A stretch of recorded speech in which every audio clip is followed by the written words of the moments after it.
미국에서 25,000원짜리 스무디가 날개 돋친 듯 팔리고 있습니다. 콜라겐에 히알루론산까지 들어간 건강음료인데 인스타그램에서 난리가 났거든요. 한국 아마존에서는 건강식품이 월 5억을 찍었습니다. 그것도 입점 6개월 만에요. 유럽에선 수십 년 걸린 시장 검증을 한국 브랜드는 단 몇 달 만에 통과시키고 있습니다. 일본 편의점에서는 한국산 단백질 쉐이크가 진열대를 점령하고 있고, 도쿄 돈키호테에서도 한국 제품이 불티나게 팔리고 있습니다. K뷰티가 전 세계를 휩쓸더니 이제는 K웰리스 차례가 온 겁니다. 한국 건강식품이 왜 글로벌에서 이렇게 먹히는 건지 오늘 이야기해 보겠습니다.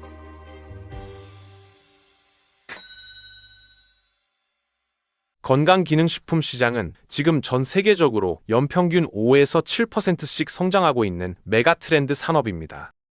과거에는 중장년층의 전유물처럼 여겨졌던 영양제 시장이 이제는 2030 청년층을 중심으로 완전히 재편되고 있거든요. 유튜브와 틱톡에서 영양제 루틴을 공유하고 자신의 건강관리 방식을 콘텐츠로 만드는 시대가 된 겁니다. 단순히 뭘 먹느냐가 아니라 어떻게 관리하느냐를 보여주는 게 하나의 문화가 되어버렸습니다. 아까 말씀드린 25,000원짜리 스무디가 바로 이런 흐름을 보여주는 대표적인 사례입니다. 헤일리 비버 스무디라고 불리는 이 음료가 미국에서 열풍을 일으켰거든요. 비주얼도 예쁘고 먹는 장면 자체가 콘텐츠가 되니까 자연스럽게 바이럴이 된 거죠. 건강식품을 먹는 행위 자체가 라이프스타일 콘텐츠가 되는 시대입니다. 이게 지금 글로벌 웰니스 시장의 핵심 흐름이에요. 해외 팟캐스트를 들어보면 매번 새로운 영양제가 화제에 오르는데 요즘 가장 뜨거운 주제가 뇌 건강 관련 영양제라고 합니다. 신체가 늙는 것도 문제지만 뇌가 늙는 걸 막을 수 있느냐에 대한 논의가 활발하게 이뤄지고 있거든요. 심지어 소의 내장을 건조해서 분말로 만든 알약까지 등장했습니다. 생간을 직접 먹기는 힘드니까 캡슐 형태로 만든 거죠. 비타민 B군과 철분을 섭취하겠다는 건데 이 정도면 건강에 대한 집착이 어느 수준인지 감이 오시죠. 그런데 여기서 중요한 건 한국 제품들이 이 글로벌 시장에서 엄청난 주목을 받고 있다는 사실입니다. 왜 한국 건강식품이 해외에서 먹히는 걸까요? 일단 국가별로 건강기능식품에 대한 규제와 특성이 다 다릅니다.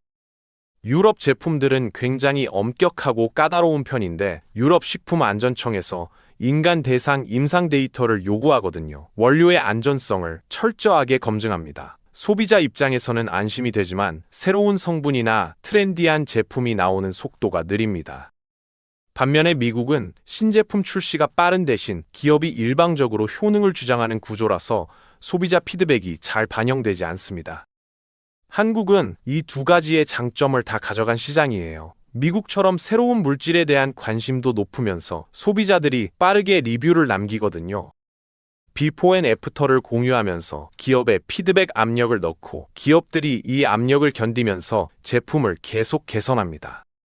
결과적으로 품질이 올라가는 선순환이 만들어진 겁니다. 한국 소비자들의 리뷰 문화가 사실 엄청난 자산인 거죠. 단순히 좋다 나쁘다가 아니라 어떤 효과를 느꼈는지 상세하게 남기니까 기업 입장에서는 무료로 컨설팅을 받는 셈이거든요.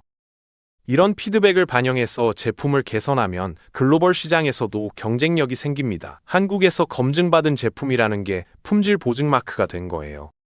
디자인과 편의성 측면에서도 한국 제품들은 확실히 차별화됩니다. 해외 제품들은 좋은 원료로 신뢰성 있게 만들었다. 여기서 끝나거든요.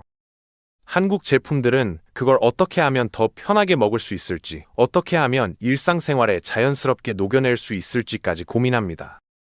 똑같은 프로틴이라도 텀블러에 흔들어서 설거지해야 하는 번거로움을 줄이려고 파우치 형태로 만들거든요. 콜라겐도 젤리로 먹고 이중제형으로 돌리면서 떨어뜨리는 방식도 있습니다. 한국 시장의 치열한 경쟁 속에서 이런 혁신들이 나온 겁니다. 실제로 아마존에서 성과를 내고 있는 한국 브랜드 사례를 보면 이게 더 명확해집니다. 한 웰니스 푸드 브랜드는 아마존 입점 준비에만 1년을 투자했는데 식품이다 보니까 통관 절차가 복잡했거든요. 그렇게 해서 올해 4월에 본격적으로 판매를 시작했는데 5월에 월 매출 1억을 바로 달성했습니다. 매 분기마다 2배씩 성장해서 11월 블랙 프라이데이 시즌에는 월 5억까지 올라갈 것으로 보고 있다고 합니다. 재미있는 건 아마존에서 가장 잘 팔리는 맛이 미숫가루, 초코, 흑임자 이 세 가지라는 거예요. 한국적인 맛이 오히려 글로벌에서 통한다는 건데 미국에서는 이런 맛을 경험할 수가 없으니까 희소성이 있는 겁니다. 한국 시장을 타겟으로 만들었던 맛들이 해외에서 더 좋은 반응을 얻고 있다는 게 아이러니하면서도 의미 있는 포인트죠. 아마존 랭킹이 높아지면서 다른 기회들도 열리고 있습니다. 아마존 식사 대체 카테고리에서 4위까지 올라가니까 일본에서 입점 문의가 들어왔거든요.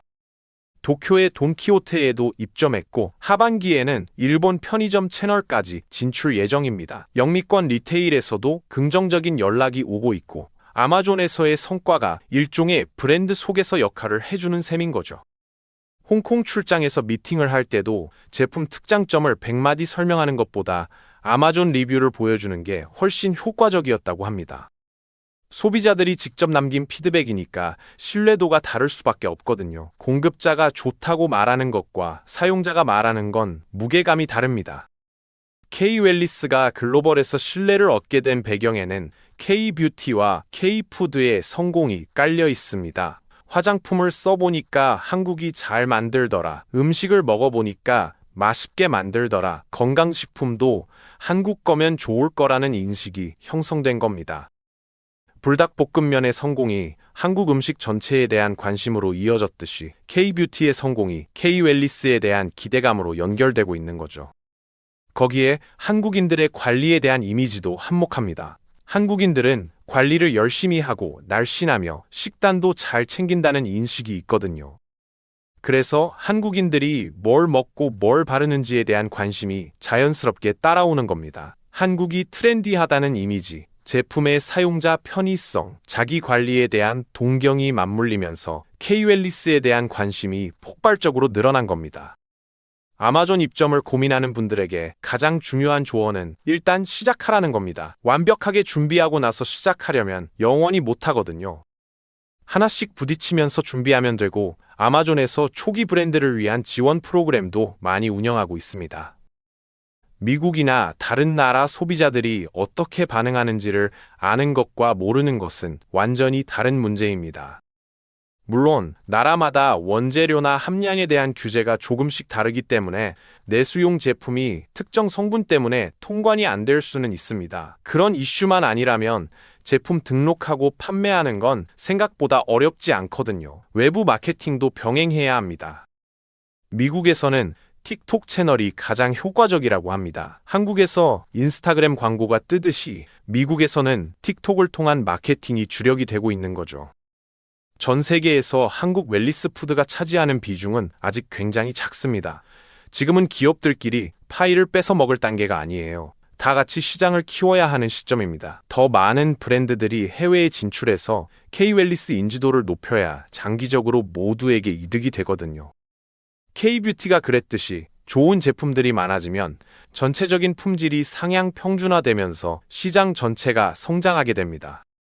문화적 이미지라는 게 한번 형성되면 쉽게 깨지지 않습니다. 지금 가장 힙한 아시아는 한국이라는 인식이 잘 형성되어 있는 시기거든요. 이게 주류로 계속 가다 보면 한국인들이 뭘 먹고 뭘 바르는지에 대한 관심도 지속적으로 미디어에 노출될 겁니다. 한국은 독특한 나라입니다. 설비의 안전성이나 기업들의 기술 수준이 세계 최고 수준이면서 기술 개발이나 새로운 성분 연구에도 진심이거든요. 소비자 니즈 반영에도 어느 나라보다 적극적입니다. 예전에는 이렇게 좋은 제품들을 한국 사람들만 즐겼습니다. 그런데 아마존 같은 글로벌 플랫폼이 생기고 OTT를 통해 K컬처가 퍼지면서 나아갈 수 있는 통로가 열린 겁니다. 이제는 그냥 흘러가기만 하면 되는 상황이에요.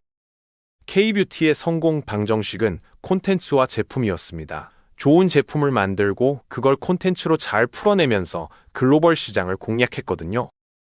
K-웰리스도 같은 길을 가고 있습니다. 건강식품을 먹는 행위 자체가 콘텐츠가 되는 시대이니까요. 주류에 편승하는 건 이제 시간 문제일 뿐입니다. 레알 경제는 이렇게 우리가 매일 스쳐 지나가는 일상 속 이야기들을 감정이 아니라 숫자로, 막연한 인식이 아니라 구조로 풀어드립니다. 다음 영상에서는 또 하나의 당연했던 현실을 조금 다른 시선으로 함께 들여다보겠습니다. 구독과 좋아요는 영상을 제작하는 데 큰 힘이 됩니다. 여러분의 소중한 의견도 댓글로 남겨주세요. 감사합니다.